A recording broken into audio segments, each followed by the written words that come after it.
శివుడు బ్రహ్మ కపాలాన్ని ఏం చేశాడో మీకు తెలుసా?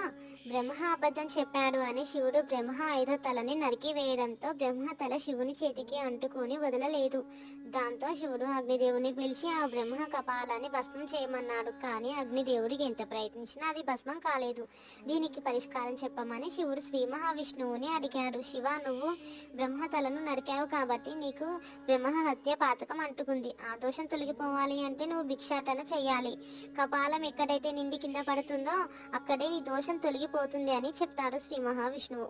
అప్పుడు శివుడు భిక్షాటనకు బయలుదేరాడు. ఎవరు ఎంత భిక్షం వేసినా కపాలం విశ్వంత కూడా నిండలేదు. అలా తిరిగి తిరిగి అలసిపోయిన శివుడు శ్రీ మహావిష్ణువు పెరుమాల్గా కొలువై ఉన్న తమిళనాడులోని తిరుకనయార్కి రావడంతో లక్ష్మీదేవి అనంతమైన సిరి సంపదల్ని ఆ కపాలంలో వేసింది.